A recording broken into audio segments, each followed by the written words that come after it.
డబ్బు, అనారోగ్యం, ఉద్యోగం, వ్యాపారం, అప్పులతో బాధపడుతున్నారా? మీకోసమే లాంచ్ యువర్ ఫ్యూచర్ ప్రోగ్రామ్.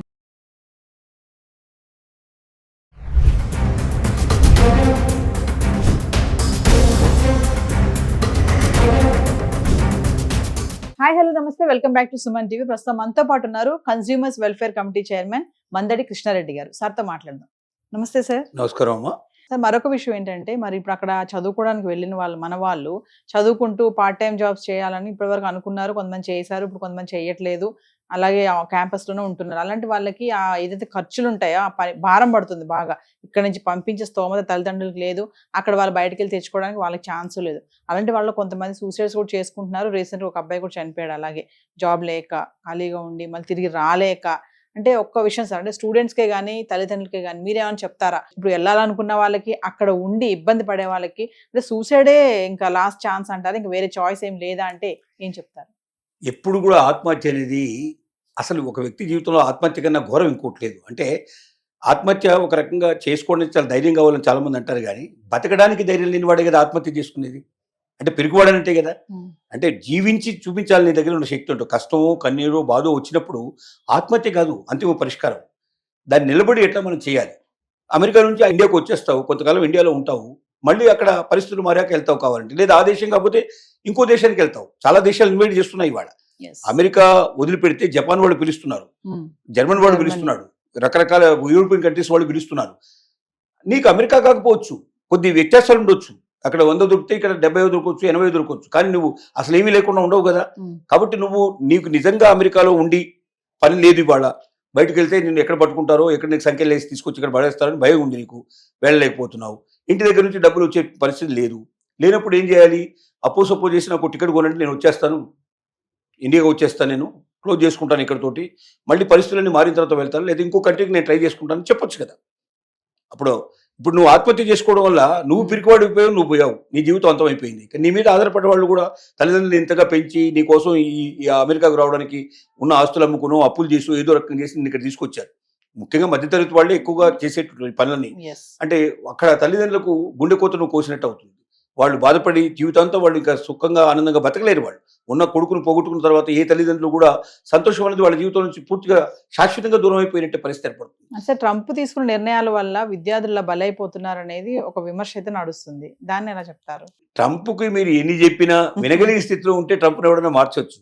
ట్రంప్కి అన్నీ తెలుసు, అన్ని ఇన్ఫర్మేషన్ పోతూనే ఉంటుంది. ఎవడు ఏది జరిగినా నాకు అవసరం లేదు, ప్రపంచం అంతా తగలబడ్డ రోమ్ చక్రవర్తి లాగా పిడులు వాయిస్తూ ఉన్నట్ట.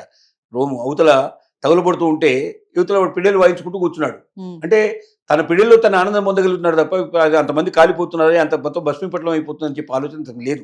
అలాగే ట్రంప్ లాంటి వాడు కూడా మొండి వాళ్ళు ఉంటారు. వాళ్ళకి జీవితంలో ప్రపంచాన్ని గురించి వాళ్ళకి అవసరం లేదు, ఏ దేశం ఎట్టబోతుందో అని అవసరం లేదు. తన ప్రజలకు వాగ్దానం చేశాడు, తను ఎలక్షన్లో గెలవడానికి ముందుకు వచ్చాడు, భవిష్యత్తులో కూడా గెలిచే అవకాశాలు ఉంటాయి.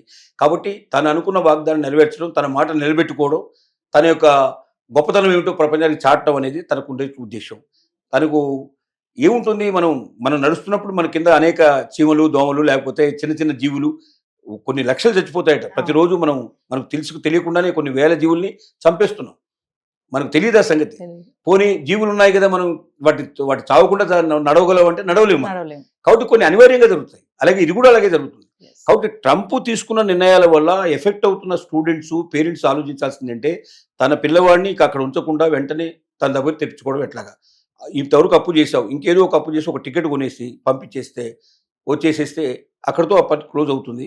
ఇక్కడ ఏదో చేసుకుంటాడు తాత్కాలికంగా, లేదా ఇంకే ప్రయత్నాలు చేసుకుంటాడు, ఇంకే కంటికన్నా వెళ్ళే ప్రయత్నం చేస్తాడు, బతకడానికి అవకాశాలు ఎక్కువ ఉంటాయి. అంటే అమెరికానే కాకుండా చాలా దేశాలు రెడ్ కార్పెట్ వేసి పిలుస్తున్నాయని చెప్తున్నారు కదా.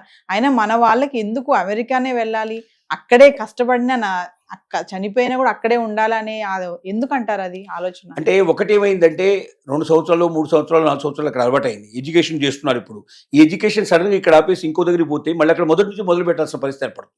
ఇప్పుడు 3rd ఇయర్లోనూ 2nd ఇయర్లోనూ ఉన్నారు. 5 years కోర్స్ లోపల 2 years 3 years పూర్తి అయిపోయింది, ఇంకా 2 years బాకీ ఉంది. ఈ 2 yearsలో ఇప్పుడు మానేసి వచ్చేస్తే వేరే కంట్రీ లోపల 4th ఇయర్లో 3rd ఇయర్లో జాయిన్ చేసుకోరు కదా, మళ్ళీ అక్కడ 1st ఇయర్లో జాయిన్ కావాల్సిన పరిస్థితి ఏర్పడుతుంది. అంటే ఒక రకంగా ఎడ్యుకేషన్ నాశనం అవుతుంది, కెరియర్ నాశనం అవుతుంది. రెండోది ఏంటంటే అమెరికా లోపల ఉన్న అంటే అట్మాస్ఫియర్ కానీ, లేదా అక్కడ ఉన్నటువంటి సిస్టమ్స్ కానీ, కస్టమ్స్ కానీ, ఫ్రీడమ్ కానీ చాలా కంట్రీస్లో ఉండవు. అంత Yes. ఫ్రీడము అంతగా జీవితం గడపడం కష్టం. తర్వాత అక్కడ బాగా అలవాటైపోతుంది, ఆ వాతావరణం అలవాటైపోతుంది, ఆ సిస్టమ్స్ అన్ని అలవాటైపోతాయి. అక్కడ బంధాలు ఏర్పడి ఉండొచ్చు, బాంధవ్యాలు ఏర్పడి ఉండొచ్చు. వీటన్నిటిని తెంచుకొని బయటికి రావాలంటే కొంతమంది, ఇంకోటి అమెరికాకు వెళ్ళొచ్చారని చెప్పుకున్నంత గర్వంగా Hmm. ఇతర దేశాలకు వెళితే అంత గౌరవం ఇక్కడ ఉండదు ఉండదు. అమెరికాలో చెప్పుకోవడానికి. Yes. అక్కడ పోయి మీరు కప్పులు గడుగుతున్నాడా, లేకపోతే అక్కడ వాడు ఏదైనా పెట్రోల్ బంకులో పనిచేస్తున్నాడా, లేకపోతే వాడు ఏం చేస్తున్నాడు కాదు, కానీ మా వాడు అమెరికాలో ఉన్నాడు అని అమెరికాలో. చెప్పుకోవడంలో ఒక గొప్ప ఆనందం, ఇక్కడ ఉన్న వాళ్ళకి కూడా ఒక గొప్ప గౌరవంగా భావిస్తారు. Yes. అది ఇప్పుడు అందరికీ తెలిసిపోతుంది, అక్కడ వెళ్ళి వీళ్ళు ఏం చేస్తారో అని తెలుస్తుంది. మనకు ఒక లండన్ వెళ్తే లండన్లో సుమారుగా ఒక 5,000 రెస్టారెంట్స్ ఉంటాయి మినిమంగా. అన్ని ఇండియన్ రెస్టారెంట్ అని పేరు ఉంటుంది. Hmm. పాకిస్తాన్ పెట్టినా ఇండియన్ రెస్టారెంటే పెడతాడు, బంగ్లాదేశ్ వాడు పెట్టినా ఇండియన్ రెస్టారెంట్ అంటాడు, ఎవరు పెట్టినా ఇండియన్ రెస్టారెంట్. ఎందుకంటే Indian restaurants more popular. So ఇప్పుడు మన దగ్గర నుంచి వెళ్ళిన స్టూడెంట్స్ కనీసం ఒక 10,000 మంది స్టూడెంట్స్ లండన్లో హోటల్స్లో పనిచేసే వాళ్ళే మీకు కనబడతారు. Yes. మీరు ఏ హోటల్కి వెళ్ళండి, తెలుగులో గట్టిగా మీరు మాట్లాడండి, వెంటనే మీ దగ్గరికి 2-3 పరిగెత్తుకుంటూ వస్తారు. Hmm. అంటే అంత పాపులర్ అయిపోయినాయి అక్కడ. Yes. సో అయినప్పటికీ ఏంటంటే అమెరికా మీద ఒక మోజు, అమెరికాలో ఉన్నారంటే ఒక గౌరవం. గౌరవం. తల్లిదండ్రులకి అదే రకం మోజు ఉంది, పిల్లలకి అదే గౌరవం ఉంది. అవును. ఒకవైపున అమ్మాయిల్ని చంపుతున్నారు, అమ్మాయిల్ని అక్కడ చాలా ఘోరంగా చిత్రహింసలు పెడుతున్నారు అని తెలిసి కూడా చాలా మంది తల్లిదండ్రులు అమెరికా సంబంధాలే కావాలని కోరుకున్నట్టు వాళ్ళు చాలా కాలం చేశారు ఆ పని. అయినా పర్లేదు అక్కడికి వెళ్ళమ్మా అని పంపించిన వాళ్ళు కూడా ఉన్నారు. అంటే చూస్తూ చూస్తూ కూడా తన కూతురు బాధపడుతుంది, కష్టపడుతుంది, అంత దూరంలో ఏమైనా జరిగే అవకాశాలు ఉన్నాయి, చాలా మంది అల్లుళ్ళు అలా ప్రవర్తిస్తున్నారు క్రూరంగా తెలిసి కూడా ఎందుకు పంపించారంటే అమెరికా మీద ఉన్న మోజు అలాంటి పరిస్థితి తీసుకొచ్చింది.